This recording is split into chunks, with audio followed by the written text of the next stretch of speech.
What is good, everybody? What is good? Mikey T, the movie star. I am back to start off the week with a dope ass live stream for y'all, a live podcast for everybody tapping in.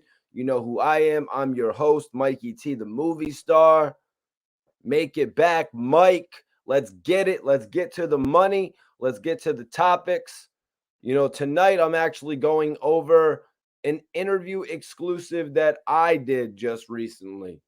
As y'all know, I did an exclusive with J Hood's OG, the guy who had J Hood's back, a man who goes by Rizzy. That's right, y'all.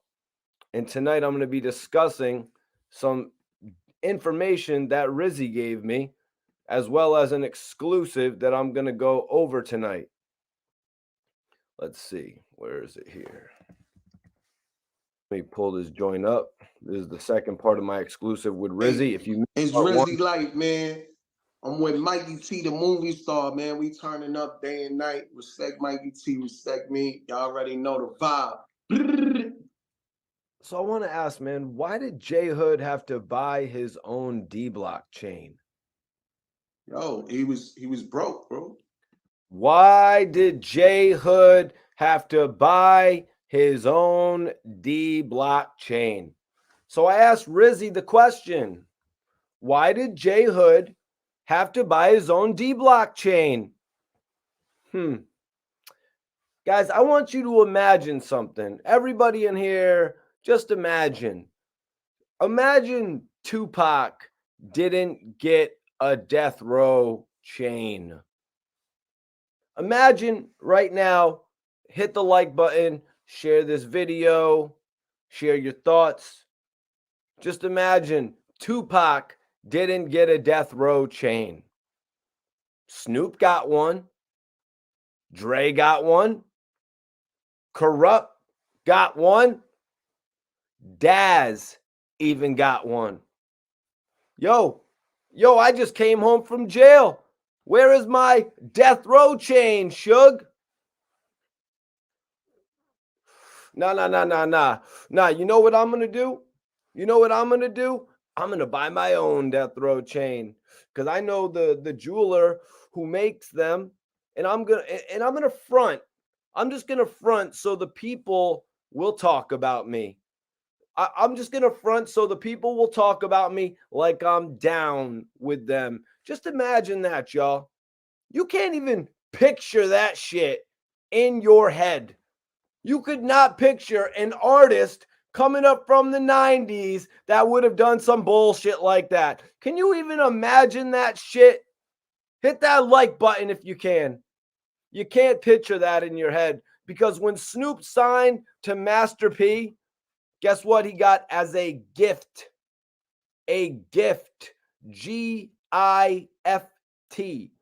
Guess what he got for a gift for free? FREE. Guess what Master P gave Snoop? No, not a Bentley. I mean, I'm sure he gave him a Bentley too, or whatever car was popping at that time. He also got a new chain with a tank on it. And it said No Limit Records. Just so nobody gets confused. You know what I mean? If Instagram was out at that time, he would have made a post. Snoop Dogg, here is your chain. Where was that moment for J Hood?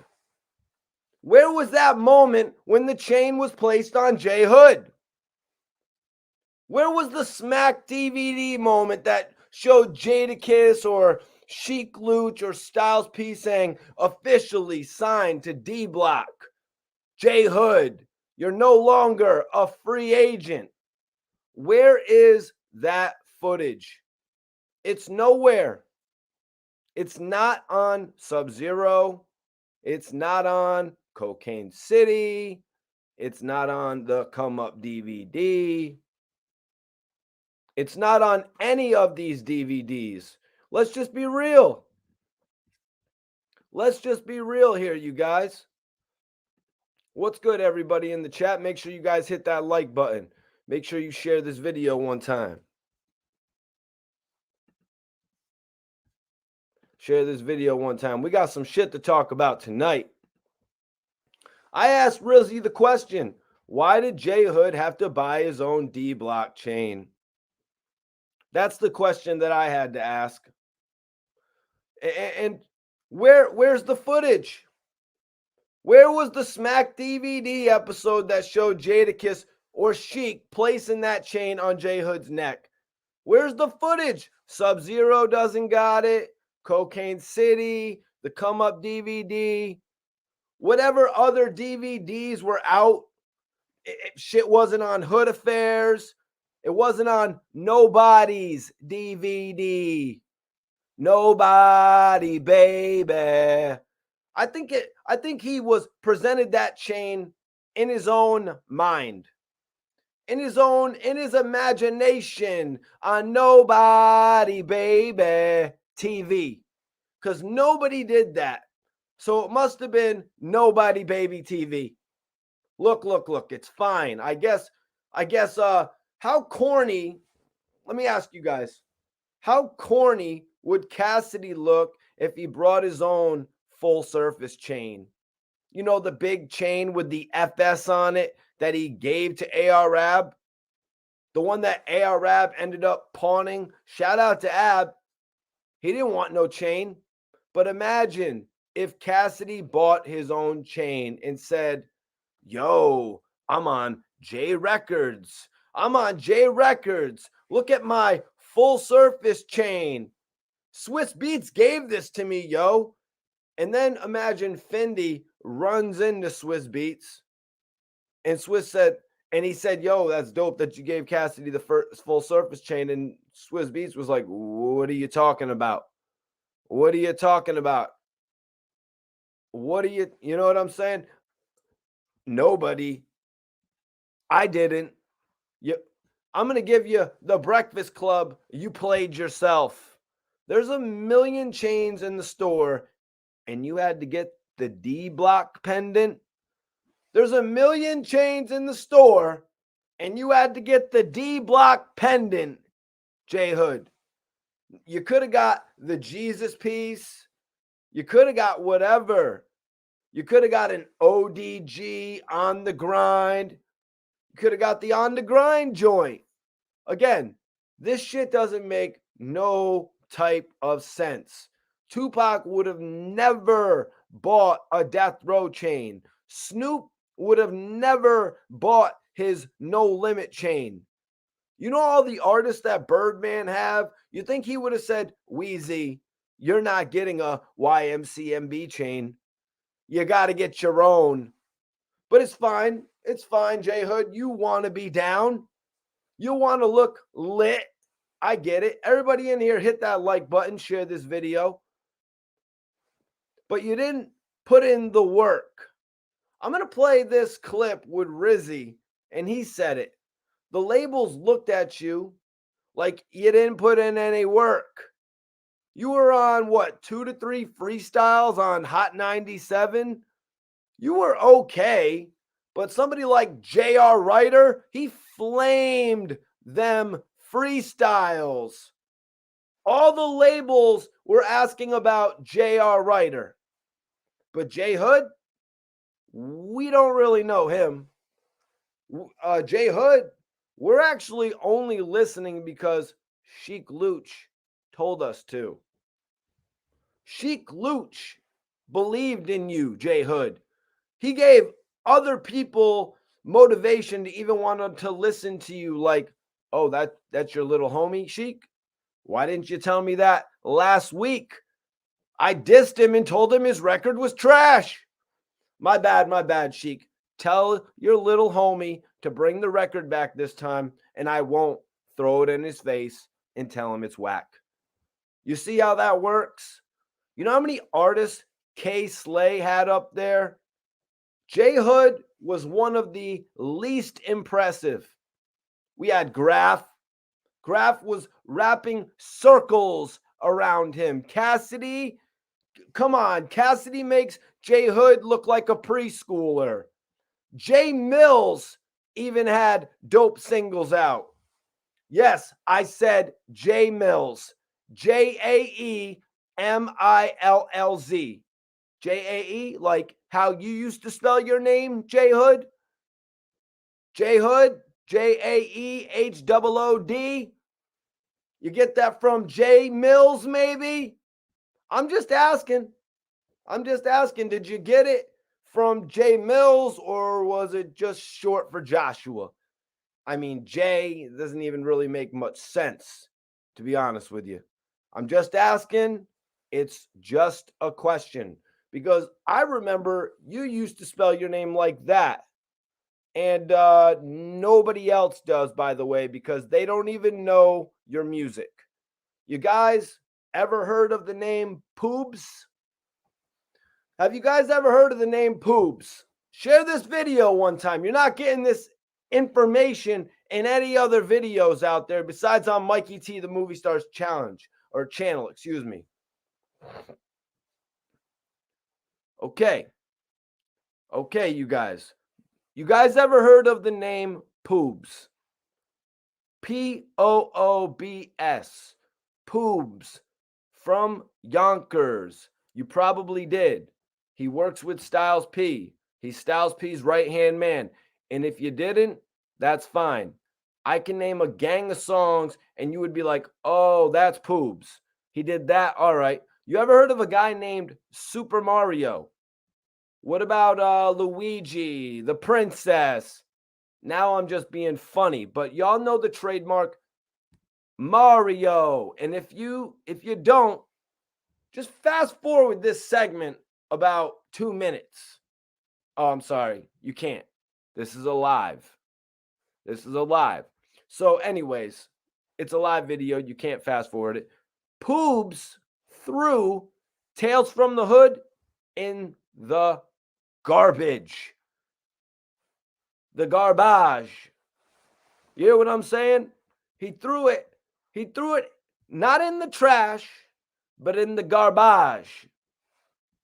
That means the recycling, guys. This is a CD. What up? This is a CD. We got to recycle this thing. You gotta look at it. He made money, but he was buying that weed. Y'all are going to hear it right here in this exclusive that I've got. It's actually part 2 of my interview with Rizzy. Dope ass interview right here, y'all. Part 1 is out right now. You guys can go check that out. I'm live, but y'all can go check that shit out right now.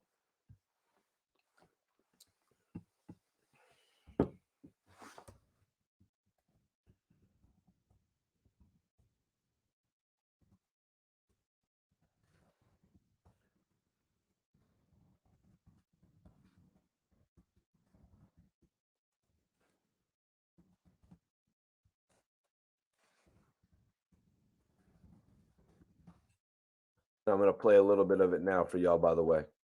Hitting tellies. So I want to ask, man, why did J Hood have to buy his own D-Block chain?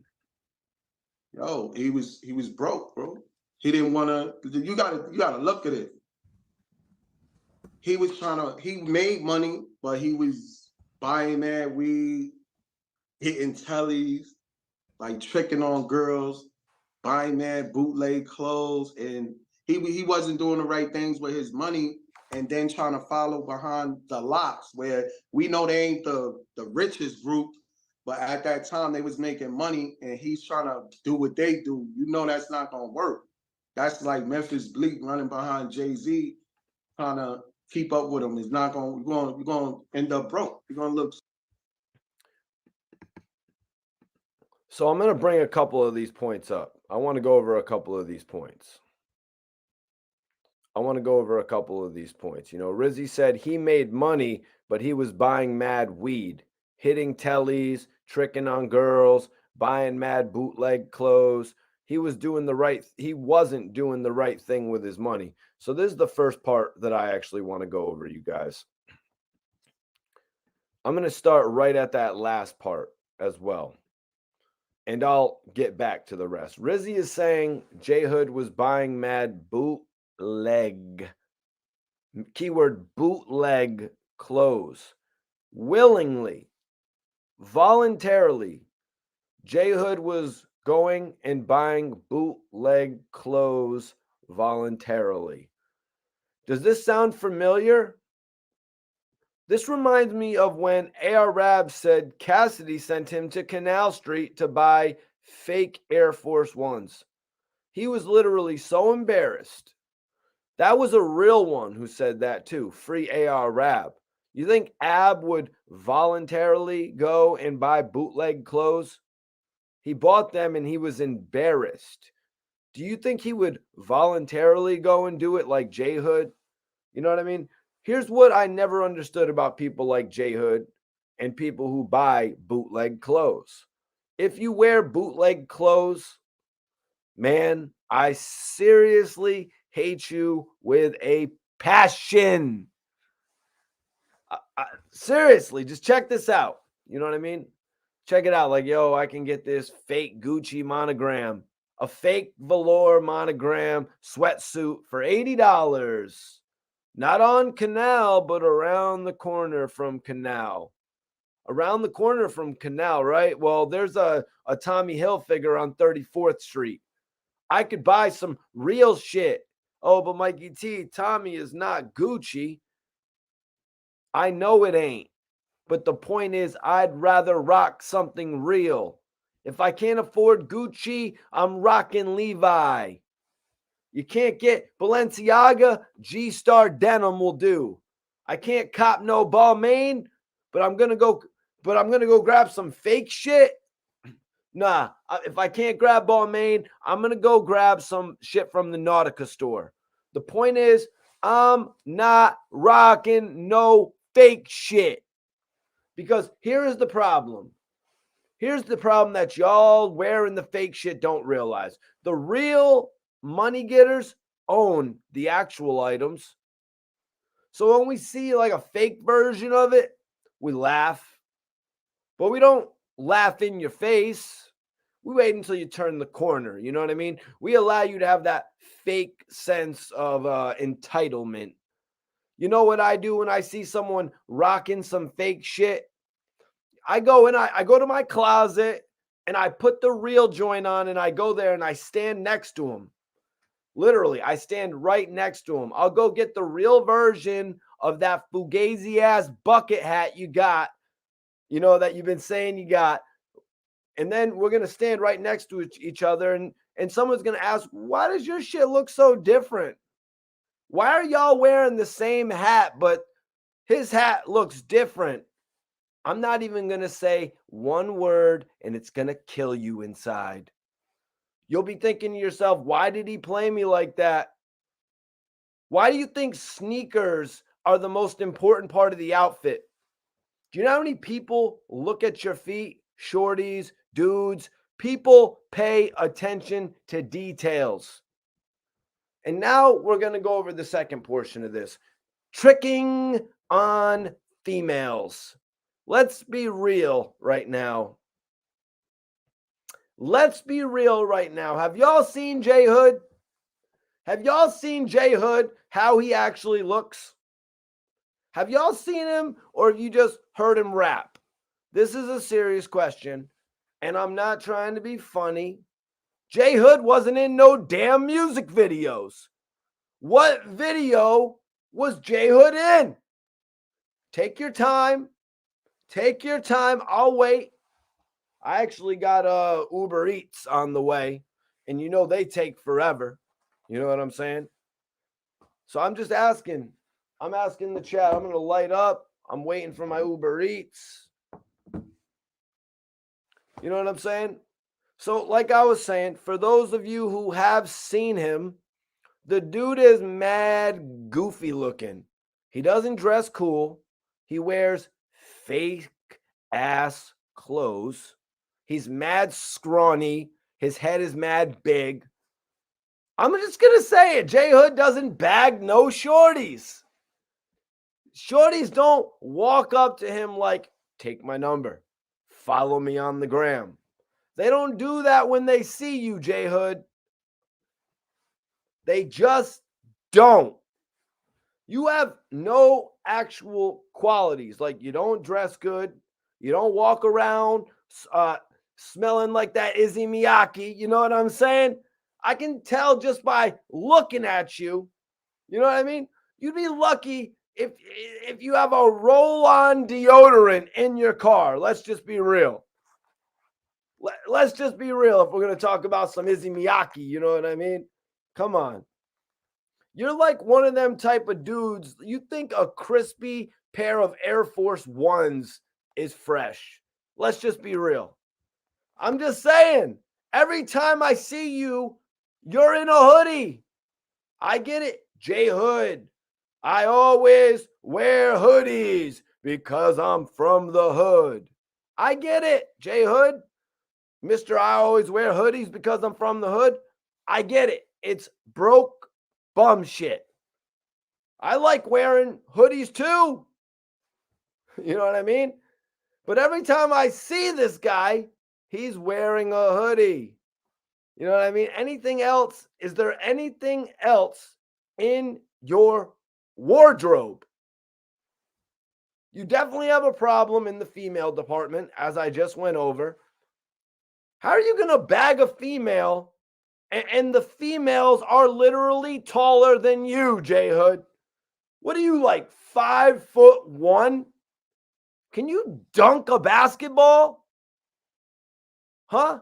Regulation size on a regulation size rim? I'm just curious, man.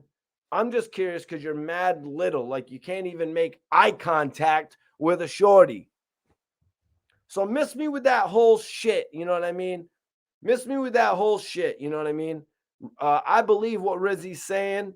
Rizzy doesn't strike me as a person. Rizzy doesn't strike me as a person to make up shit like that. He's from the Bronx. Fordham, Walton, 183rd, Jerome, Grand Concourse, that part. So Rizzy said another line that I want to focus in on here. He said he wasn't doing the right things with his money and then following behind the locks, where we know they're not the richest group, but they're making money and he's trying to do what they do. You know that's not going to work. That's like Memphis Bleek trying to run behind Jay-Z, trying to keep up with him. It's like you're going to end up broke. So this is the next portion of the interview that we're going over. Let me just show y'all. Let me just put it on. At the end of the day. And that's just basically what I feel like. That's like Memphis Bleek running behind Jay-Z, trying to keep up with him. It's not going. You're going to end up broke. You're going to look stupid at the end of the day. And that's just basically what I feel like. He was just trying to, like, he just jumped the gun too fast. No. So we're going to address this. And this interview will be out in full tomorrow. Part 1 is out now. Y'all can check that out. I want to talk about the Jay-Z and Memphis Bleek reference. I find it interesting that Rizzy said that. I want to point out a few key differences. Did Sheek Louch, Styles P, or Jadakiss ever in their life say a bar? Did you hear Sheek Louch say, J Hood could be a one-hit wonder his whole career, but as long as I'm alive, he's a millionaire?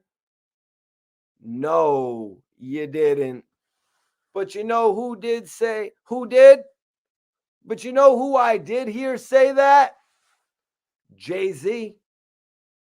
What was that song, guys? How did it go?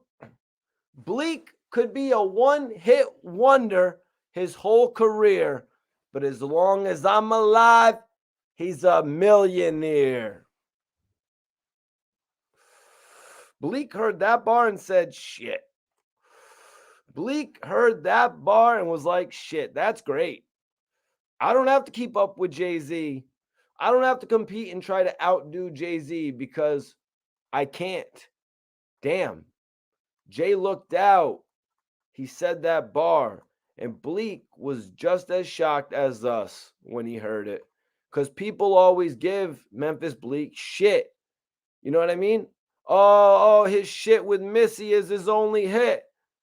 But guess who he has more hits than? J Hood.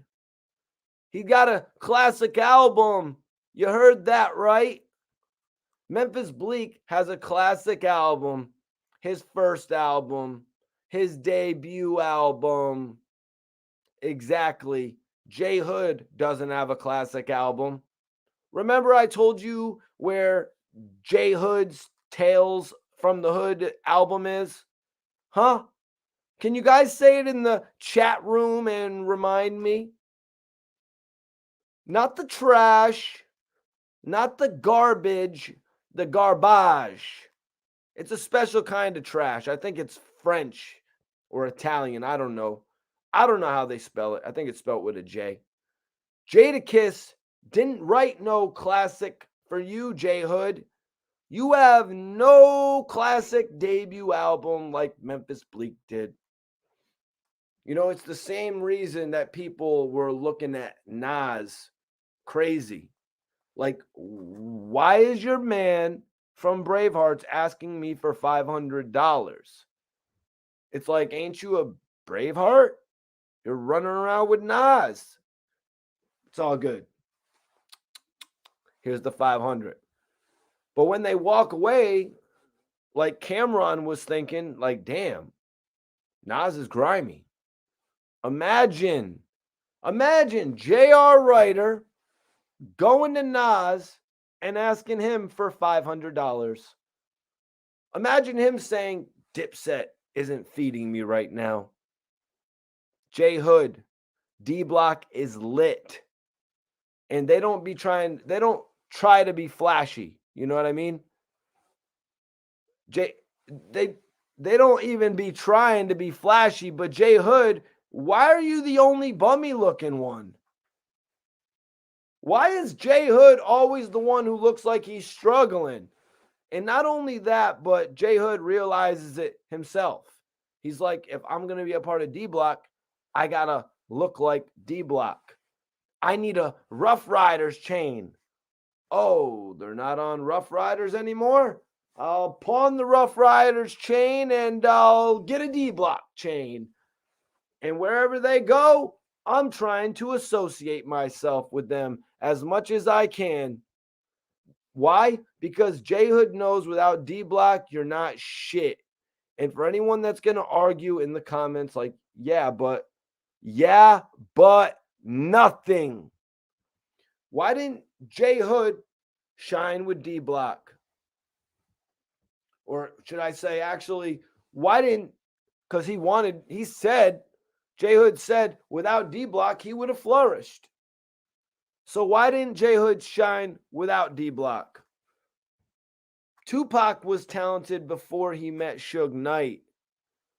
He had an album called Me Against the World, and it was great. You get what my point is? French Montana was talented before he met P. Diddy. He was great. J Hood, do you know who they used to compare you to? You couldn't get past people saying Hood is all right, but he ain't nice compared to Ali Vegas. Ali Vegas. Y'all remember him? You definitely do, because everyone used to say Ali Vegas is way better than J Hood. You know why? You want to know why they always compared them? No disrespect to Ali Vegas, but they actually compared them because of their height. Just being real. I actually interviewed Ali Vegas back in the day. I interviewed them both. You know what I mean? But it's not going to stop me from coming out here and telling you what the real facts of what was going on were, man. You know what I'm saying? So I did this interview with Rizzy. It's dope. You got the right to feel like you better than everybody. Nobody's saying like you got to tell yourself that if you really want to make it in this, because there's 1,000 people doing the same thing you're doing. You got to stand out. So I understand. But at the same time, I felt like he just committed suicide. I found it interesting that he said on Math Hoffa's show that he's the co-founder of D-Block. If you're the co-founder of D-Block, which Styles P had an issue with, why did he have to buy his own chain?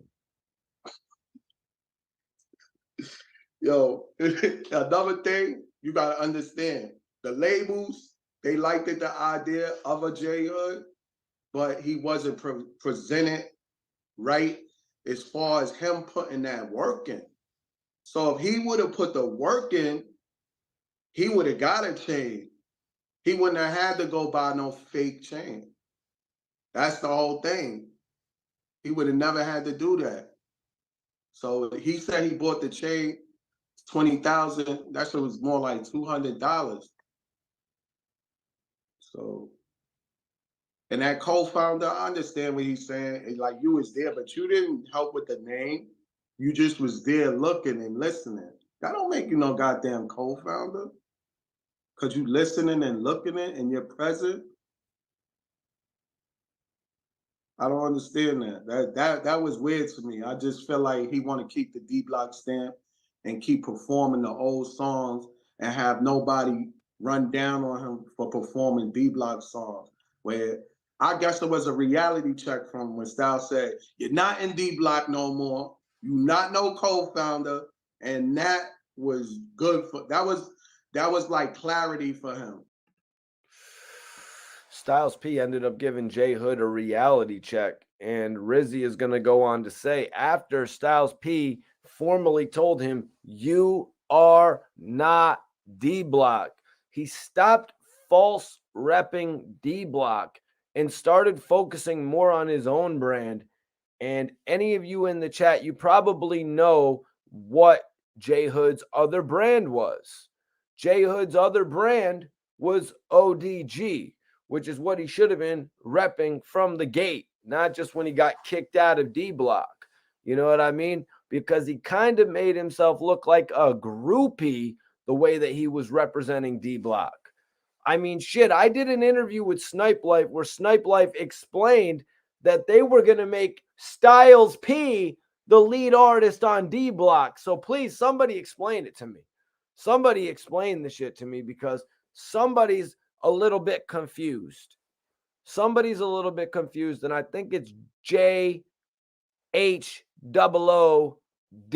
or JAE, whatever he wants to go by nowadays, because he flipped it up a couple different times. You know, because now you hear him saying more ODG. He should have just been running with that once he got kicked out of D-Block. I was there when I told everybody he got kicked out of D-Block, but he kept saying it's rumors I got kicked out of D-Block. It's rumors I got kicked out of D-Block. Dude, first you drag the chain, then you jump on the stage with 50 Cent while 50 Cent is making claims about getting Styles P's album pushed back. One more word out your mouth, I'm going to push Styles shit back. Styles P's album, which got pushed back and was affected drastically by the sales. I do believe the album moved about 80,000 units first week. That's bullshit. His album was pushed back and his sales ultimately suffered from it. So, yo, I need everybody on here. So, Styles P gave him a reality check, and Sheek Louch actually called the studios and had him kicked out. And how could I get kicked out if I left or asked to leave the group? Like, I'm like, bro, you got kicked out. Like, you just don't know. Like, Louch called him in the studio, right? He said, I got a song for us, Daddy. It's going to take us out of here. So get this, you guys. Sheek Louch actually calls J Hood. Sheek Louch, the guy who's releasing albums. You know what I mean? I kind of respect this because, you know, Styles P and Jadakiss were just so sought after as solo MCs that Sheek Louch was actually doing his own thing with his independent albums, plus trying to put J Hood on. It actually makes him stand out. Whoo! So Sheek, you got to be kidding me because I would have never knew the story went like this. I think we all would have pretty much thought that J Hood was in the studio recording records, presenting them to the D-Block guys. But from what I'm hearing here, Sheek Louch actually called J Hood and said, yo, I got a record. I got a record for you. Now, what Louch don't know, I'm on the other side, and his face was just like with disgust. You know what I'm saying? I'm getting it now. I'm getting it now. So Sheek Louch is calling J Hood and he's saying, I have a record and we're going to be out of here. It's like, wow, you told me this for your first album, and now he's spinning me this whole shit for his second album too. But it's just nuts because if he would have actually just appeared on the record, he would have got more shine. He would have got more light. He would have got more notoriety if he would have just appeared on the next single. You know what I mean? You can't just expect to blow up overnight. Even Drake didn't blow up overnight. Like, come on, man. 50 Cent didn't blow up overnight. Ja Rule didn't blow up overnight. Mace didn't blow up overnight. You can say whatever the hell you want. Anybody can say whatever they want. Drake blew up over the night. That's bullshit. Lil Wayne blew up overnight. No, that's not true. Lil Wayne had some failures of albums that dropped at first.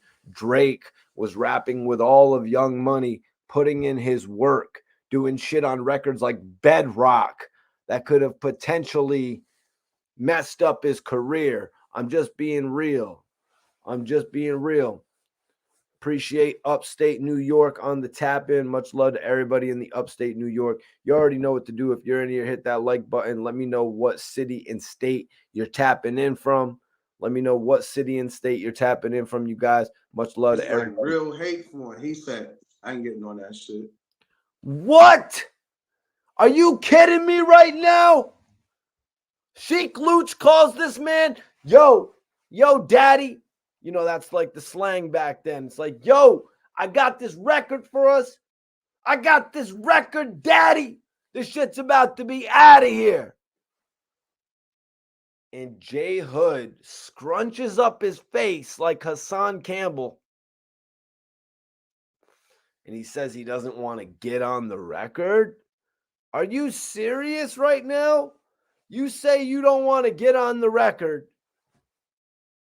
You don't want to get on this feature because he's thinking in his head, I just went through this same song and dance with Sheek Louch on the last album.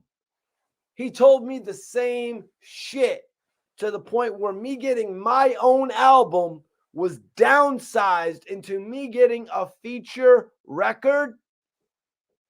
Woo! And the thing was, J Hood was upset about that.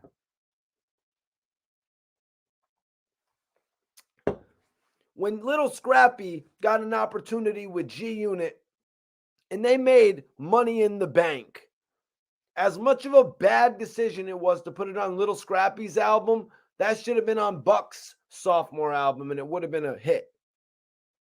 It would have been a hit album, Buck the World. Young Buck suffered. Young Buck didn't have a single. You know what I mean? Young Buck did not have a single. But you know what? It was called a team effort, man, to try and get Little Scrappy's album out there and do some damn numbers. That's why the album was on Little Scrappy's debut with G Unit. Didn't really do too well. Didn't really do too well, to be honest with you, but it is what it is, man. You know what I mean? Scrappy really had the best. I think Scrappy was more popular with No Problems than he was with Money in the Bank. Scrappy came onto the scene a little bit different. If you think back to it, he came onto the scene a little bit like Casanova, not like every single flashy rapper. You know what I mean? You're going to have your guys that come in authentically. That's why, if you ask me, Casanova had much higher of a buzz than Troy Ave. You know what I mean? Troy Ave had like 2 records. One was the Chick record, and the other one was like All About the Money that everybody was on his ass about trying to sign him. They were like, yo, we see talent here. But he took the decision to stay in New York on the independent tip. Bad decision, in my opinion. Bad decision, in my opinion, man. You should have went and got that bag and got out of state and started making hits and never looked back. You had an opportunity to work with Birdman. You had an opportunity to work with T.I. You would have been you had an opportunity to work with Rick Ross. Now, let me just tell you, working with any of those guys right now, it's not the same as it was back when Troy Ave had that opportunity.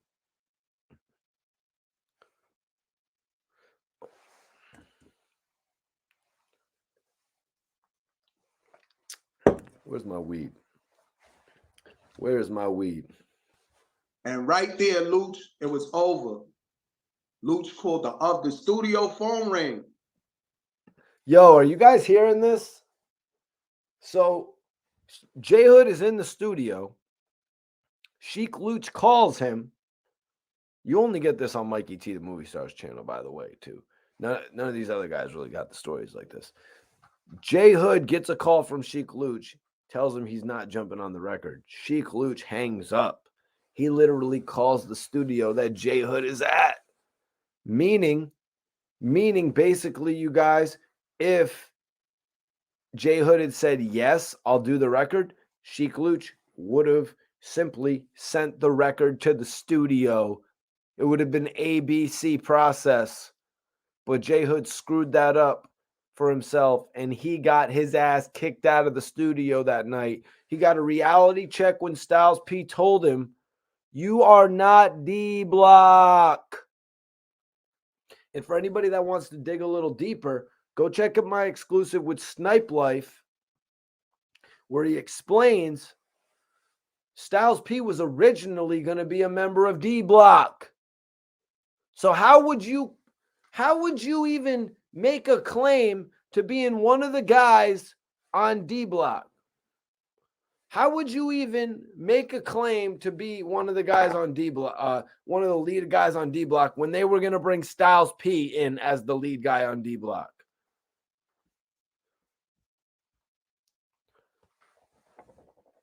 But yeah, let's check it out, man. Let's see what Rizzy has to say here. Chotty picked up. Hey, it's Rizzy Light, man.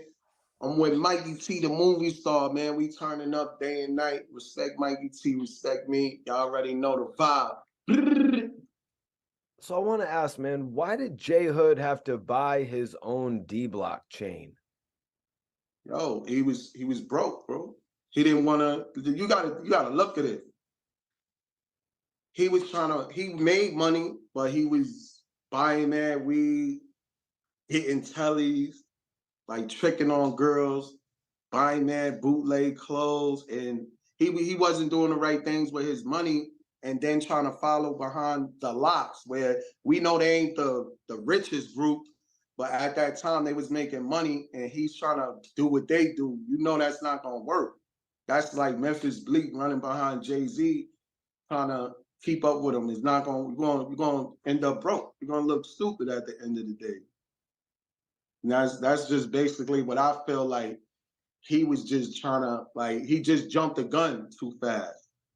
You know, you got the right to feel like you better than everybody. Nobody's saying like you got to tell yourself that if you really want to make it in this, because there's 1,000 people doing the same thing you doing. You got to stand out. So I understand, but at the same time, I felt like he just committed suicide.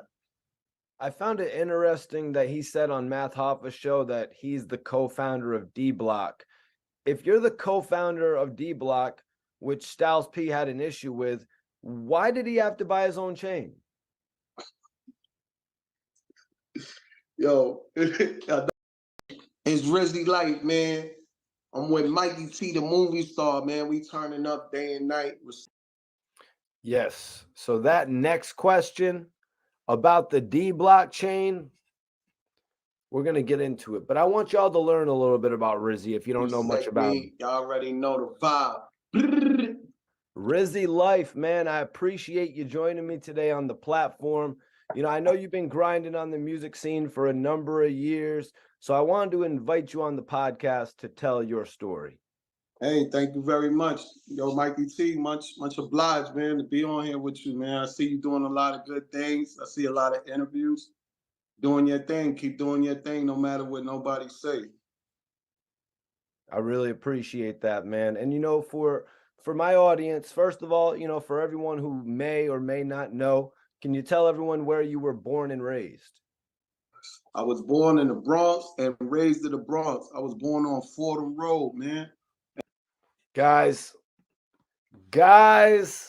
you know where I could have went with that. Everyone's favorite YouTuber. That actually buys his jewelry on Fordham Road. I could have went there, but I like to keep it professional when I do my interviews. You know what I mean? My interview was with Rizzy. You know what I mean? Part 1 is out now in full. If you guys want to go check that shit out, I really appreciate everyone tuning into the live stream tonight. Everybody in here, I need y'all to tell at least one friend about Mikey T, the movie star, and what we're doing so we can continue to grow this platform to the next level. You heard what I'm saying? But I wanted everybody to get everybody watching tonight, everybody watching live tonight, I want you guys to get a little bit of background about Rizzy. And that's why I was raised at on Fordham Road, but I've been all around the whole New York and the world, but Bronx native, man, born on Fordham. That's what's up, man. You got to tell me a few stories about coming up from the Bronx. What neighborhood were you representing, man? Tell me a little bit about it. Well, I'm from West Fordham University, 188th, 190. That's like 90 blocks. So that's like Kingsbridge, 183rd, Lauren Place. It's a couple blocks surrounding that whole area, but we was on 188th and University. So a lot of people don't know that's like we grew up with every race. So when y'all see my interview pop up with Rizzy, I'm just making sure y'all know who he is. I know a lot of people coming on are just going to know Rizzy. A lot of people are going to know Rizzy better than me. But for those on the channel who don't know Rizzy, I want to be sure to give you this background information as on him. You know what I mean? He's a dope artist in the game. I want to show love where love is shown. You know what I mean? I'm giving him a platform to explain himself, to explain what he's gone through. You know what I mean? That's what I do here, you guys. It wasn't just Black and Puerto Ricans. It was whites, Puerto Ricans, Jamaicans, Cambodian, Chinese. So I had a whole bunch of different color friends and shit like that. We was like, you know what I'm saying? We came up just like everywhere where it's grimy in every hood. So we came up through the ranks of, robbing, grew up around murderers, seeing murders at an early age. Bronx was like, it was really dusty back then. So a lot of that influenced us. We came up through the ranks, man. I guess if you want to call it the whole criminal life, like as being young and being around so much things that we was influenced by and the people we was influenced by.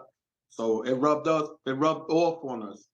Like when I was coming up, it was graffiti gangs. So we grew up around a lot of thorough like graffiti artists that was, back then they was talking about colors, but you could get killed just for crossing somebody's name out back then.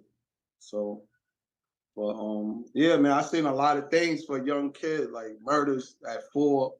Like I kept seeing a lot of murders, like right outside my window. So it's crazy, man. How did you end up getting involved in music? What was it that really motivated you to start doing it? Just listening to music, and from listening to it, then I had somebody that had a studio. So we would just I would just freestyle, and one day I just got on the mic, and somebody came out the room. They was like, "Yo, I thought that was the radio." And I was like, "Nah." It was like, "Nah, that's Rizzy, that's real." So I just from right there, I took them. They was like, everybody was like, "Yo, you got to keep doing this, got to keep doing it." So I just kept doing it. So can you tell me how you would go on to link up with D-Block Latino? Are you Latin? Nah. I'm just grew up in the Bronx, so I got all friends from all nationalities. So, and plus I was like one of the main ones in the hood that was like really turn it up to be a youngster. One of the youngsters that all the old heads looked at like, yo, he's a problem, So, but yeah, man, so I met Chotty and them. I'm they OG, so they look up to me, Chotty Yachty and them.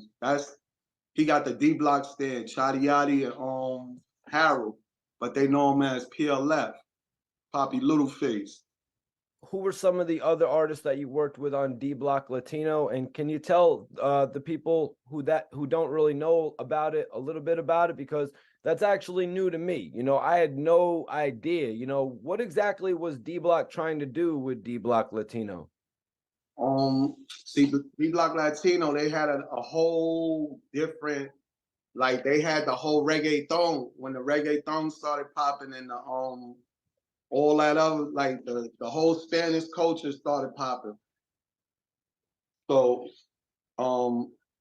they liked Harold and them. And Harold and Chotty, they be in the hood. Harold's from Preston, Chotty Yachty's from my block, 190 and Grand. So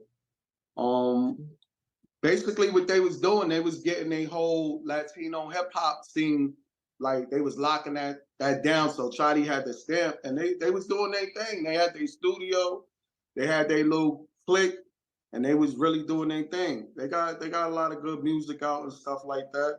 I don't know what they saying to the T, but I know, you could just hear it in the rhythm, like, yo, Chotty, you know. And my guy L. So it's L's, Chotty, PLF, and there's a couple other homies from 192 that they mess with, from 192 to 190. My guy Ralph. So yeah, they all good money, man. So those were the first guys that you linked up with when you were starting to freestyle and get in the studio? Yeah, like, so after the era, like when I started, somebody tried to get me a deal. Well, I just started, so I didn't really know what they was doing. So I was like, I ain't no fucking rapper, man. So I just shut the whole deal down, and they was looking at me like, yo, what the fuck is wrong with you? I know what I'm saying, that wasn't I had the skills, but I just didn't want to do it right then. So later on, I started picking up freestyling again. And I ended up in the studio with Chotty Yachty, and I just been in there bringing weed, taking my frustration out in the studio. Me and Chotty recorded me just going hard every day. Did you watch the J Hood interview with Math Hoffa in full? Oh, I ain't watched the whole thing, but everybody kept sending it to me because I'm linked to him, unfortunately, because I was there through the whole beginning of his ordeal with D-Block. So I was there from right when it started. So every time something happened, everybody hit me up like, yo. I was even getting calls about, you know what I'm saying, whatever happened when you said something to him. That actually makes sense. You know what I mean? Even when I had gone, or it was just recently, but even when him and I had gone through our little situation and I made a blog, everybody started tagging Rizzy in it apparently, which I find interesting. You know what I mean? But that's actually something that's pretty common when an artist is actually, you know, when an artist is actually surrounded by that other artist, they usually get the searches and stuff like that. So, you know, Rizzy, every time something goes on with J Hood, people are hitting him up like, yo, Rizzy, what do you think about what J Hood said about Styles P? What do you think about what J Hood said about Sheek? What do you think about, you know, what really happened with J Hood dragging the chain? All that type of shit is always brought to, you know what I mean, some of the main affiliates of these artists, you know what I mean, like Snipe Life, for example, you know what I mean, D-Block member, so he's always going to get the questions. Rizzy, affiliate of J Hood, you know what I mean, D-Block Latino affiliate, you know what I'm saying. I appreciate Rizzy for coming on the channel, though, and you guys can expect this interview coming out in full over the next few days. Pretty excited about it. You know, I got a lot of work that I've done recently. We had Kid on the show just recently. Also, we had Turk on the show. And I'm going to be doing Herb McGruff. You know what I mean? We had Smart on the show. So we're starting off the year in a big fashion, man. And I'm not gonna stop either. I plan on doing this shit all year long, you guys. there ain't nothing that's going to stop me from reporting about what's going on. You know what I mean? What's going on right now in the news is pretty much what I'm going to be reporting on. I'm also going to be speaking and giving my reactions to my own interviews. You know what I mean? Interviews that I've done, I'm going to keep on giving my reactions to it. Also continuing to have the discussion with you guys about it online. My guy J Star said that he remembered when Rizzy was rolling with J Hood. Yeah, in one of the next interviews, Rizzy actually pretty much explains being there on the day when J Hood dragged the chain. So I had to ask him the question about who was the one that made J Hood want to drag the chain. You know, I asked the good questions, you guys. I asked the questions that sometimes some of the other guys miss. You know what I mean? But I've been doing this shit for 15 years. You know what I mean? I pride myself on doing the best interviews. Thing that happened with them, they hitting my jack like, yo.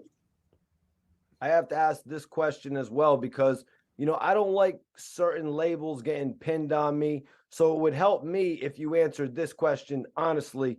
What made you want to do an interview with me? You know, what made you even want to do an interview with me? Because I just want to be clear. You know, I didn't really want to go out of my way to, you know, get everyone on my channel that doesn't like J Hood. So I'm just curious, you know, like, why did you want to come on my platform? Like, why did you, you know, reach out to me to do the interview? Do you feel like you need to clear the air on any inaccuracies from that recent interview? And the reason I ask this is because I get a lot of backlash sometimes, and people say, well, Mikey T, you're a clout chaser. Why are you interviewing J Hood's ops? You know, I'm a neutral guy. I'm a neutral journalist, and I just want to make it clear. I didn't come at you like, yo, let's bash J Hood. But at the same time, I'm going to give you an uncensored platform. That's the beauty of my platform. The audience can choose who they side with. So I just really wanted to put that out there. Now, I respect you for that. No, because not a lot of people is even trying to do that because they might feel, you know, anybody that know J Hood, if they're a personal fan, he's very defensive if you give him advice. He's very, you know, he's like that. But in real life, he's not like that. And on top of that, I've been watching, you've been going around since the Tony Sunshine, you know, the AR app, free AR app, and your little whole thing you was going through. I seen the young Dolph, you be around. So I'm like, nah, Mikey T, he official. And then I heard what you was saying about Hood. I don't know what happened with you. I don't got nothing to do with that.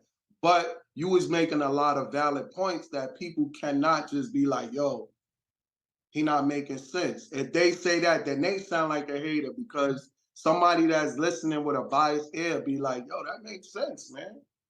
It makes sense. No, I appreciate that, man. You know what I'm saying? I appreciate the fact that you know some of the work that I went out of my way to do. This ain't no game, man. This is real shit, man. You know, that's just what it is. I respect your work. So I reached out to you, like, all right, Mikey T saying he this. Let me see what's up with him. Not just because you getting whatever y'all going through, because you know J Hood for a long time. Y'all could patch up whatever. You know what I'm saying? So at the same way, you giving me to tell my side of the story, which he's telling people like, yo, I don't know him. Yo, nah, we never did nothing together. Like he trying to blackball me. So it's like, he telling people, they tell people I'm lying. So I'm like, oh, word. All right. I tried to show a little bit of respect to the situation because I had people hitting me up to talk about the issues that J Hood was going through after the Math Hoffa interview. Like people were specifically asking me to interview them about it, but also they were asking me to come on their show and talk about it. And due to the fact that I had known J Hood prior to that, I thought the first thing I should do was get J Hood's response to everything. But you understand, who do J Hood mess with that you know? Figure that one out. And that'll tell you his character. You know? Think about it. If he wasn't on Math Hoffa and everybody wasn't on him and you would have hollered at him, he would have been hit you. That's facts.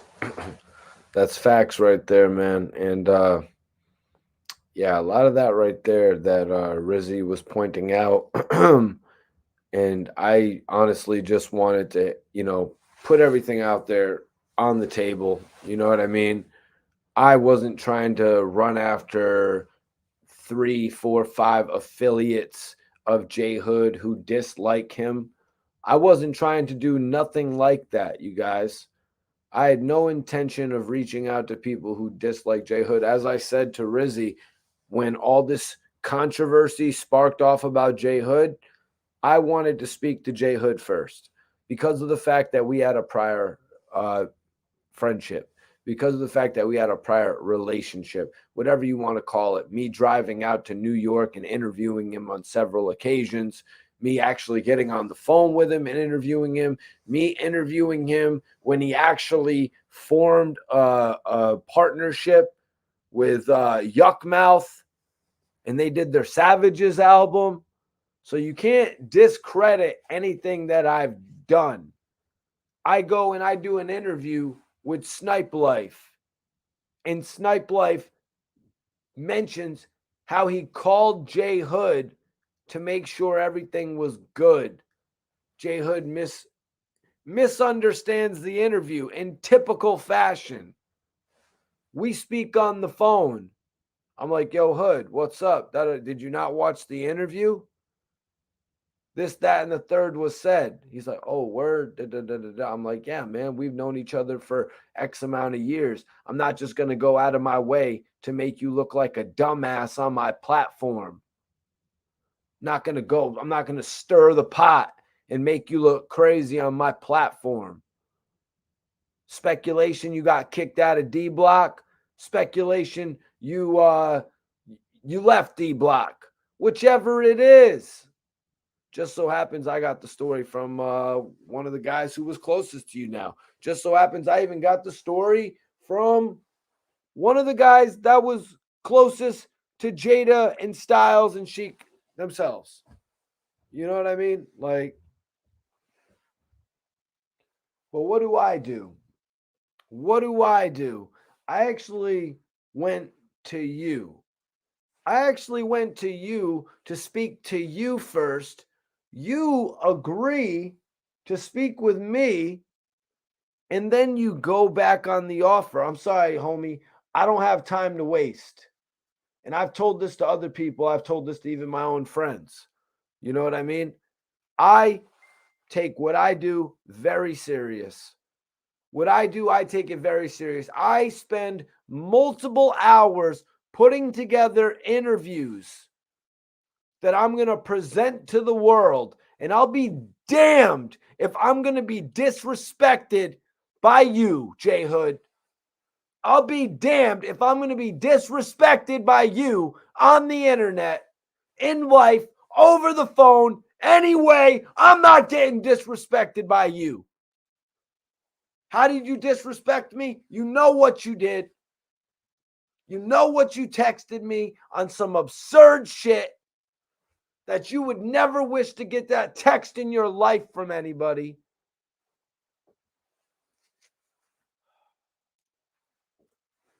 But we all know the other shit too. We all know the other shit too. When nobody was willing to mess with you, when no other blogger, just like I said, no other blogger had any information about you signing with D-Block or getting a D-Block chain on their blog, I worked with you. I went out of my way to work with you. Feel like, oh, he already got, now it's fuck your life and all this disrespectful shit. Like, bro, stop it, man. He could have just been like, yo, not right now. No, I'm saying, I got you down the line, Mikey T. You was there for me. You met me on Kingsbridge, and know what I'm saying? And did the interview with me inside the restaurant in the Capitol. That was on Kingsbridge. That was you, right? Yeah, it was inside of that diner Yeah, that you would always be going That's to. right there on Kingsbridge, man. That's Yep. my hub, right? That's my hub. Kingsbridge and Jerome. That's where you was at.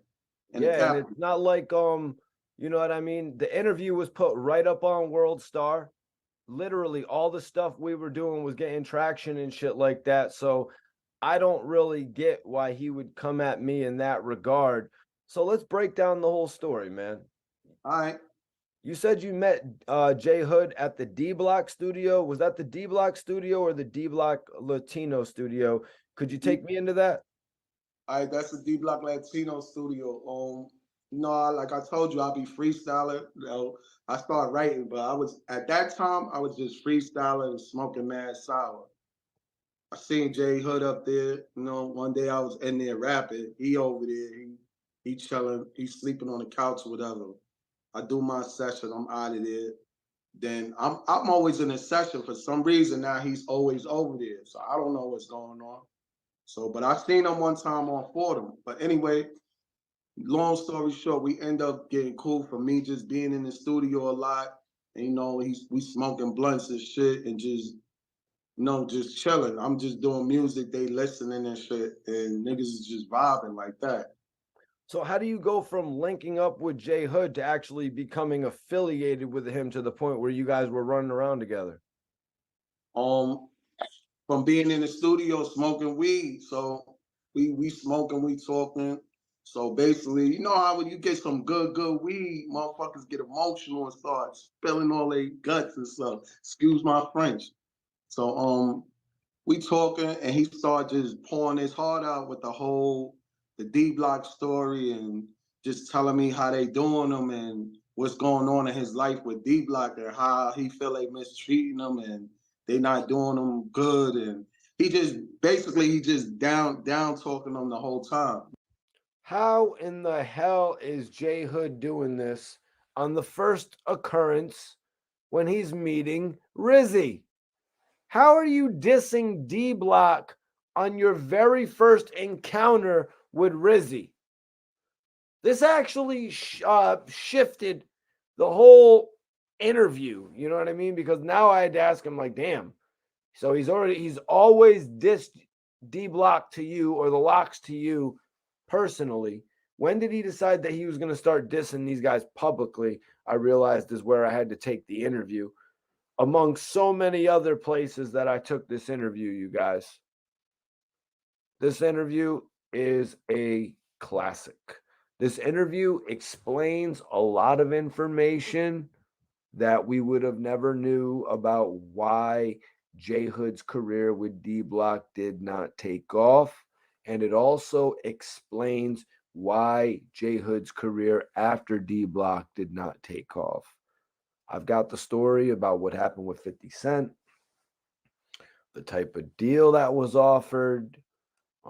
We got the story here about how Sheek Louch made the call to the studio after J Hood didn't want to appear on his single. We got the story of how Styles P actually gave J Hood a reality check. Can you imagine having to get a reality check that you're not a part of the group anymore? I mean, most of the time when an artist gets kicked out of a group, he pretty well knows it, moves it, and moves on. Rizzy explained some shit about J Hood dissing D-Block on the first chance or on the first time that they even met. Listen to it right here. So it's like I'm listening, and I'm a fan of the locks. I mess with the locks, but don't mess with the locks. But I know what they went through with Puff. So everybody, we not blind to what happened with the locks and Puff. We always riding with them. Free the locks. You remember that, right? Free the locks. I always talk about that shit. SP wanted to throw the fridge on Diddy. They got on the phone. Diddy had to talk to them like, yo, come to the office. It was real nasty. We felt like Big died, Mace, and we felt like they was getting done dirty. So everybody was riding with them.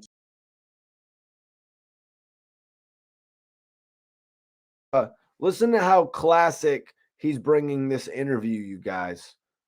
Rizzy is talking about the real way that we were all feeling during the bad boy era. You know what I'm saying? He's telling me that. It's like, I'm just looking at it like, what? They doing what to you? They doing like, huh? Like, it was just a shock where he just kept saying. So I'm like, damn, bro. So from right there, he just started running with me because he seen everybody from the community fuck with me. He know anything that go down on Fordham or whatever happening. Anything that goes down on Fordham. But no, I had asked Rizzy about how he became so connected with J Hood after just meeting in the studio. Okay, you meet a guy in the studio, it is what it is. You know what I mean? Maybe he's a producer, maybe he's an engineer, maybe it's another artist, maybe it's maybe it's an R&B artist who's going to do a hook, maybe it's just another rapper, maybe it's a manager. You know what I'm saying? You can meet any different type of person in the studio that could actually work towards helping you in your career. In this instance, J Hood was the new guy at D-Block. J Hood was the guy at D-Block who potentially could have released an album after Jada, Styles, and Sheek. Everybody was running to me. People kept telling, yo, that's Rizzy, that's Rizzy, that's Rizzy, that's Rizzy, that's Rizzy. So he knew who I was, and I know he was just rapping, but I didn't even know his whole angle to this whole shit. So I thought it was just gonna be, you wanted me to pay for a feature. You know how it is. His angle. Oh, yeah, that's what I get what he's saying. His angle. Because like he's saying there, he didn't know if J Hood was just going to charge him for a feature and be done with him, which a lot of artists will do nowadays. But sometimes, you guys, the artist will do the song, feel you out a little bit, pause, no freaky. They'll feel you out the situation a little bit, see if they could really gel with you. Because, when you're a guy, even Bang'em Smurf had explained to me when they put G Unit to surround 50 Cent. Yo, you want to get on the track, and then it's, yo, I charge this much for a feature. But it never was nothing that. It wasn't that. It was just him telling me a lot of shit about the locks. I guess he seen the way I was moving. I was real strong out there. And just by myself, I was strong. So I don't know, he probably told that whole lock story to 1 million people. But damn, I can't imagine that he's literally bitching to every person he meets about the locks. If J Hood was bitching to every person who was willing to listen about the locks, it would pretty much be like what he's been doing for the last 20 years. But I need everybody in here to share this video one time. I'm giving y'all a little bit of background on Rizzy. If you guys missed the interview, because part 2 is actually dropping very soon, where he actually goes into detail a lot. About a lot.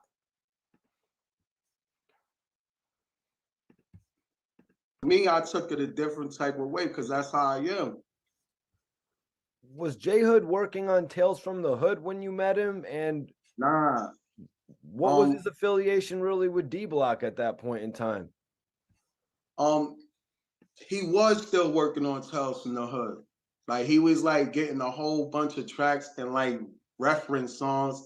And I guess they were still good, but we like the whole world didn't know what was going on. Just J Hood knew what was going on. I don't even know if D-Block really knew that he had so much animosity building up. They didn't see that coming. So their relationship was good, and he was working on Tales from the Hood with a lot of my friends I grew up with, and they was making beats for him, and they was like, you know what I'm saying, rolling out the red carpet for him. He was good. But when he met me, that's when he started coming outside. He wasn't coming outside. When he met me, he was outside like he grew up in the hood. So he was good with me.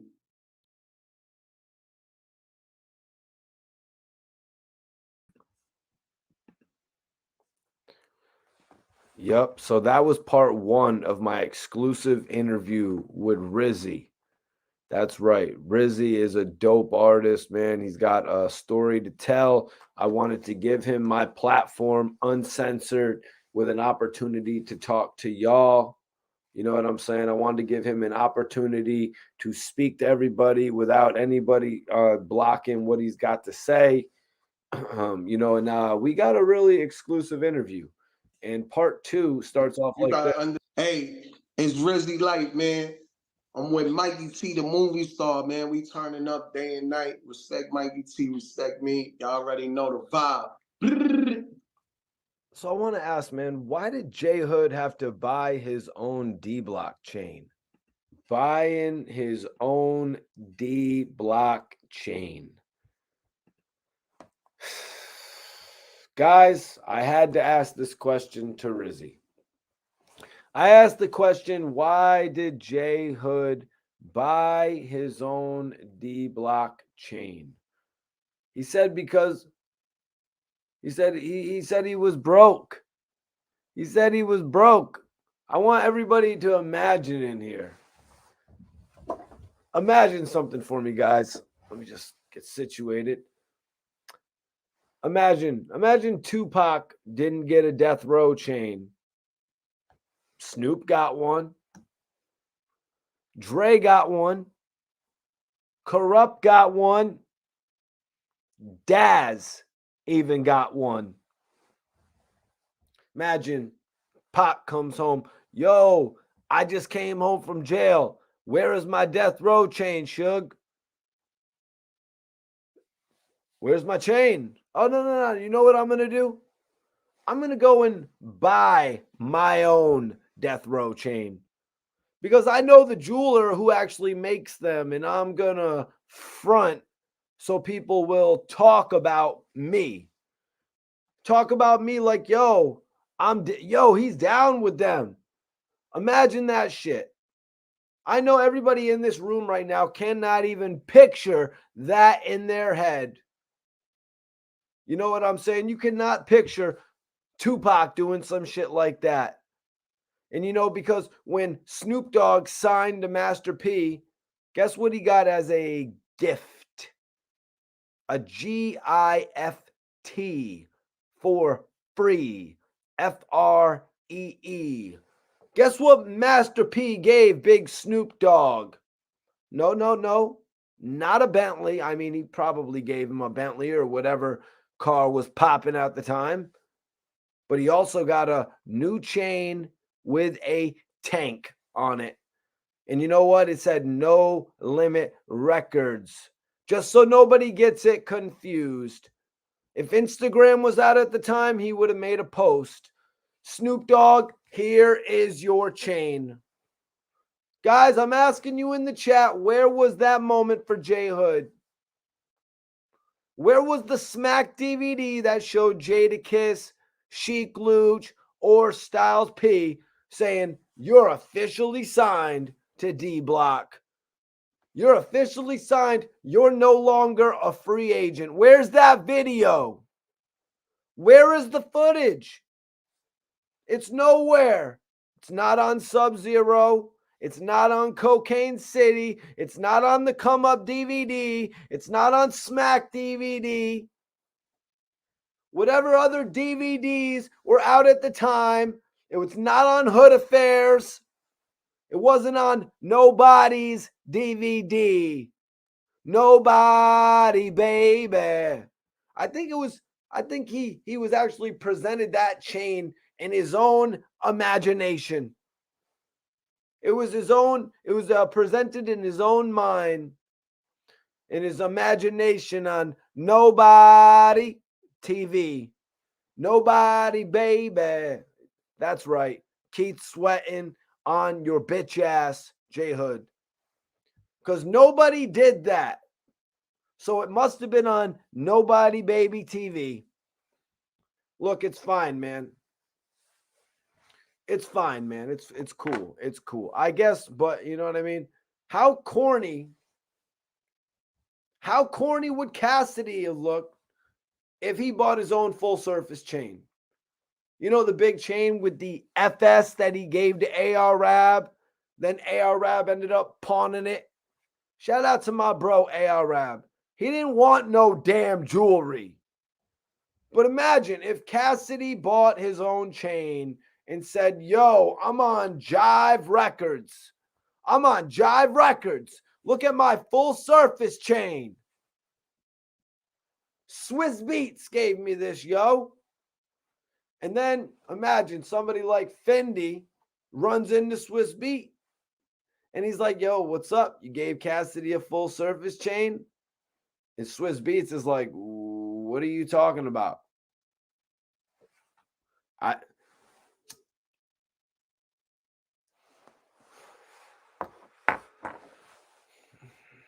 My point is, J Hood, you played yourself. There are a million chains in the stores, and you had to get the D-Block pendant. I mean, for crying out loud, you could have got a cross, you could have got a Jesus piece, you could have got whatever. You could have got your own label. As I said, you could have got ODG, On the Grind. You could have got On the Grind. Again, this shit doesn't make no type of sense. Tupac would never buy a Death Row chain.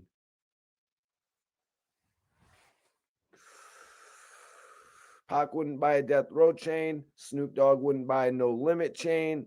You know what I'm saying? All them artists that Birdman had signed wouldn't have bought their own chains. You think Lil Wayne was going to buy a YMCMB chain? You think Birdman is going to go, wait, Wheezy, you're not getting a YMCMB chain. Wheezy, you got to go get your own chain. You know what, man? But J Hood, it's cool. I get it. It's fine. You want to be down. You want to look lit. I get it. Somebody from North Carolina coming to the East Coast would figure that's what you got to do. You know what I mean? I get it, man. You're not from over here. You're from North Carolina, so you're trying to fit in, so you bought the chain. But anybody that was actually from the East Coast would have known that was a sucker move. You know what I mean? Anybody would have known that was really a sucker move to do that. You wait till you are presented the chain. You know what I'm saying? But it's fine. You want to be down. You want to look lit. I get it. But you didn't put in the work. You didn't put in the work. What were you on? 2 to 3 freestyles on Hot 97? You were okay. But J.R. Writer flamed them freestyles. I'm putting a poll up. I'm putting a poll up right now.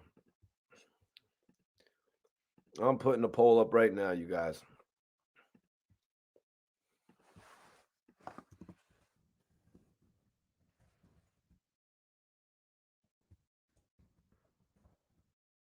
Everybody can go vote in the poll right now.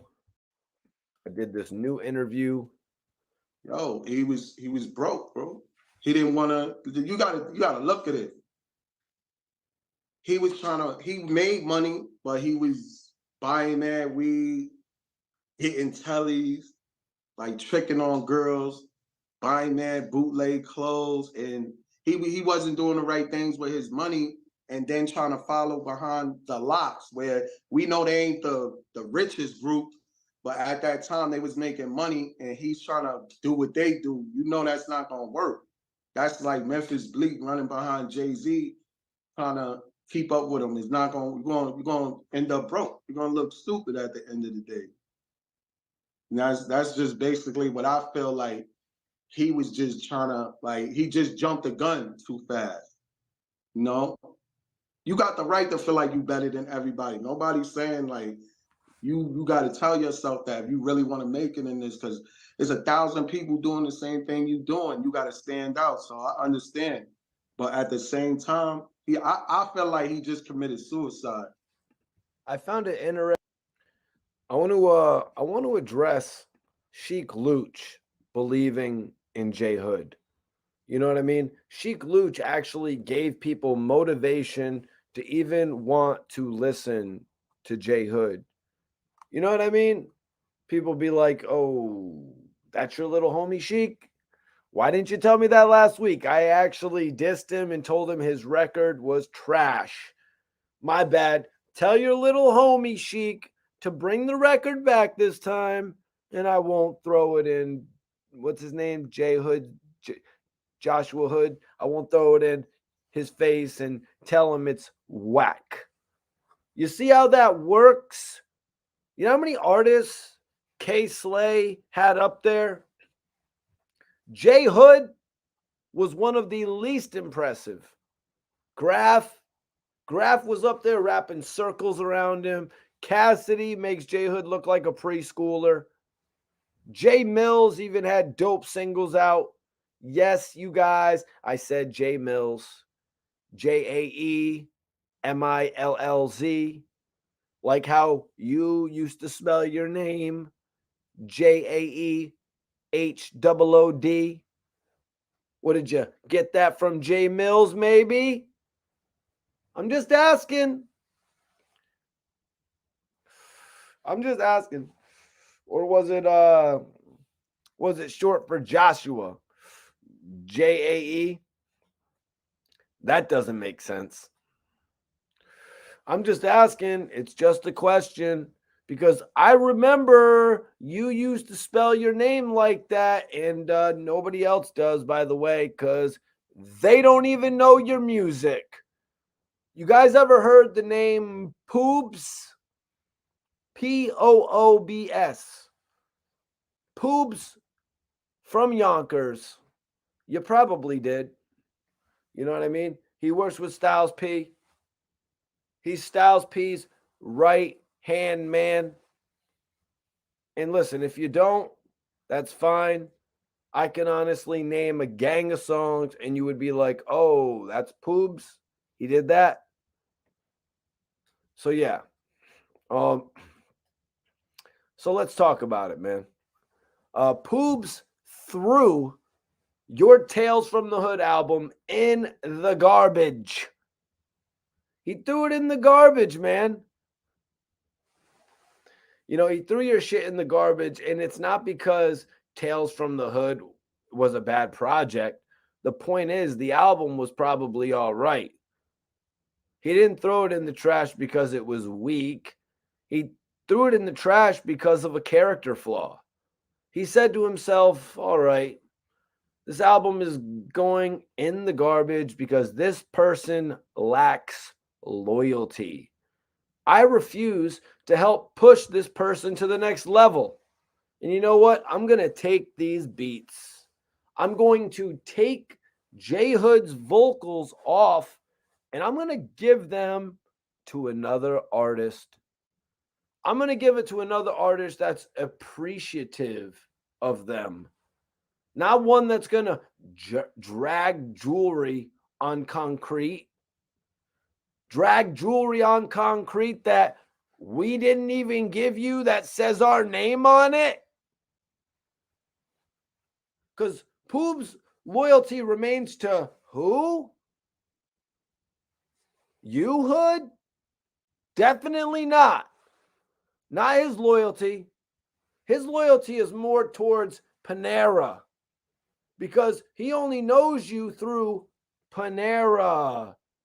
You know, Pacino and De Niro, so they call him Panera. That's Styles P, in case you were wondering. In case you woke up like, what does the P stand for? So Rizzy said he made money, but he was buying mad weed, hitting tellies, tricking on girls, buying mad bootleg clothes. He wasn't doing the right things with his money. And I'm starting right off at the last part, you guys. And we'll get back to the rest. Share this video one time if you support. Rizzy is saying that J Hood was buying mad bootleg clothes willingly, voluntarily. J Hood was going and buying bootleg clothes voluntarily. Does this sound familiar? This reminds me of when Arab said that Cassidy sent him to Canal Street to buy fake Air Force Ones. He was so embarrassed that a real one who said that, you know what I mean? Free Arab. You think Arab would go and buy bootleg clothes? Arab said that and he was embarrassed. Do you think that he would voluntarily do that? But he was real enough to tell the story of it. Didn't hide it like some other people, obviously. Fake it till you make it. But when you never make it, just act like you at least did it, right? No, you faked it. You faked that shit. I never understood. The one thing I never understood about people like J Hood and people who buy bootleg clothes, you know what I mean? Like, I'd rather rock something real. You know what I mean? The point is, my only point is I'd rather rock something real, man. You can have your fake, you know what I mean? $80 Gucci monogram, fake velour, sweatsuit, the $80 joint.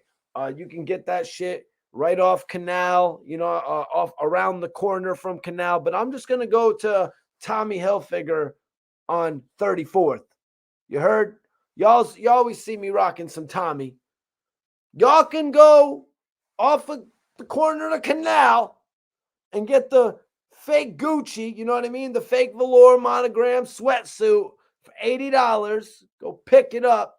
But I'm just going to go to 34th and go to a real store. You know what I mean? But Mikey T, Tommy is not Gucci. I know it ain't. The point is, I'd rather rock something real. If I can't afford Gucci, I'm rocking Levi. Can't get Balenciaga, G-Star denim. I can't cop no Balmain. I'm not going to cop no fake shit. I'm going to go check out the Nautica store. The point is, I'm not rocking fake shit, you guys. That's just real. I'm just being real with y'all.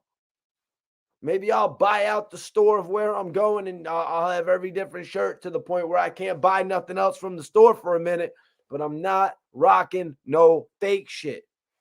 Because here's the problem. Here's the problem that the dudes wearing the fake shit don't realize. The real money getters, they actually own the actual items. So when they see a fake version of it, they laugh. You know what I mean? They're like, we laugh at that shit, but we don't laugh in your face. We wait until you turn the corner. You know what I mean? It's like we allow you to have that fake sense of entitlement. You know what I mean? But you know what I do?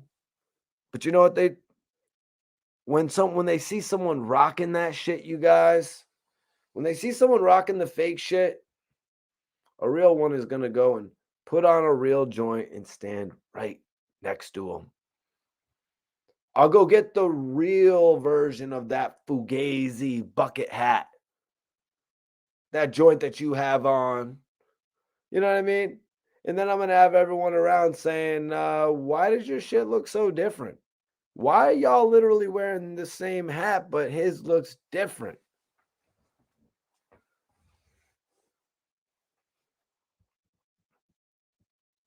And now we're going to move on to tricking on females. Let's just be real right now. Have y'all seen J Hood? Have y'all seen J Hood? Have y'all seen how he actually looks? Have y'all seen him, or have you just heard him rap? This is a serious question. I'm not trying to be funny.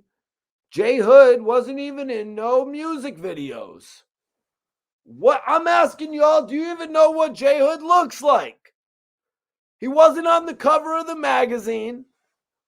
What music video was he in? Does he even have a presence in the music industry? Some people just don't get the opportunity to be seen. I'm sorry to say it. I'm sorry to say it. But the people, they wanted to invest in Styles. Who invested in Styles? Interscope. Pretty sure E1 ended up giving him a deal. I don't got all the... Diddy. Sheek Louch had the deals with E1 and all these other labels.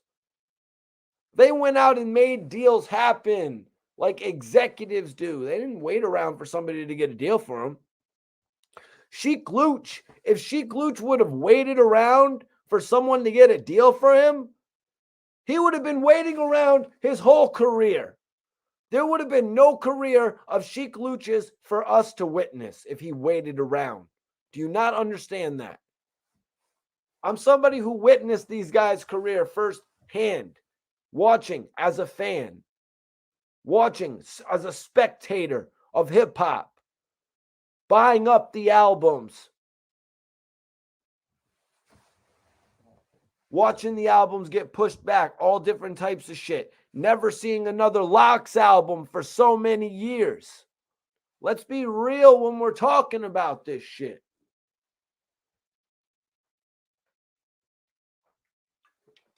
I'm sorry, I'm being real. Sheek Louch wouldn't have had nothing if he didn't grind for it.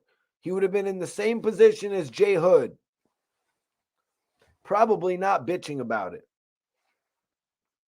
Probably not bitching about it, though. You know what I mean? Probably happy for the success of the people around him. That's just how real ones are. You know what I mean? Look at what Jadakiss did with his career. He negotiated deals with Jay-Z and Diddy. Come on, man. Working with Millies. You know what I'm saying? Like, look at the stuff that these guys have done, man. While other people sit around and pout and bitch.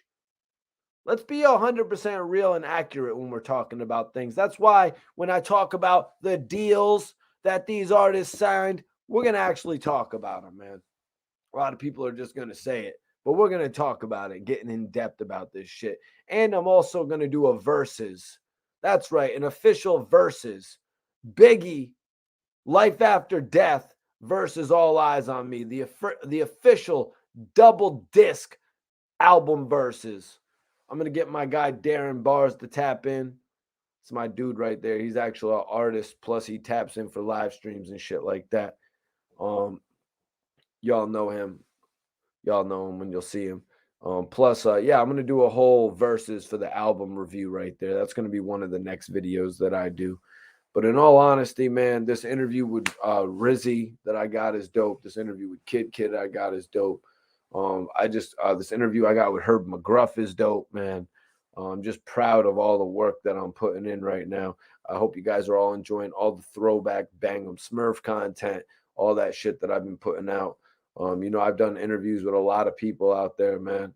No lie, I've done interviews with a lot of people out there, and I just want my work to be seen by the as many people as it can, so it can affect as many people as it can. You know what I mean? That's why I'm going out there and going out of my way to work so hard on putting the content together. You know what I mean? From traveling to different places like Florida, Miami, and traveling around to frickin' anywhere I can go, really, to put in work. Just to be real with you, I never let myself be limited ever, especially with now the capabilities that we have by Zoom. You can really just connect with anybody. So doing an interview is not hard at all. So the first part of my exclusive interview with Rizzy is out now. Y'all can hit the link that's pinned up in the chat right now to go check that out in full. You'll get a lot of information about Rizzy in there, as far as like how he came up in the game, some of his first affiliations, how he went from freestyle to actually jumping in the booth. You know what I mean? To then how he connected with J Hood, and also how the dissension began to take place with J Hood and D-Block. I cover it very well in part one. Part two is going to be dropping, where I'm asking this major question just to start it that he said on Math Hoffa. Hey, it's Rizzy Light, man. I'm with Mikey T, the movie star, man. We turning up day and night. Respect Mikey T, respect me. Y'all already know the vibe. So I want to ask, man, why did J Hood have to buy his own D-Block chain? And that's how we're starting off the second interview, guys. Why did J Hood have to buy his own D-Block chain? Respectfully, I want to know. Respectfully, I want to know. I want to know why this man would go out of his way to buy his own chain like that. usually a chain is presented on a major DVD. So yeah, we're going to be talking about it. Stay tuned for the exclusives, you guys. Let's go. Stay tuned, man. Everybody that follows me on Instagram right now, I'll follow you guys back. Y'all can follow Rizzy too. I got my information in the description. I've got his information in the description. So follow us both right now. Whoever follows me, I'll follow you guys back immediately based on this video. I appreciate y'all for tapping in on the live. Make sure you check out part 2 of Rizzy coming. More of the Kid interview coming. More of the Herb McGruff interview coming, you guys. I'm working. Peace. I'm out of here, man. I got shit to do. Let's get it.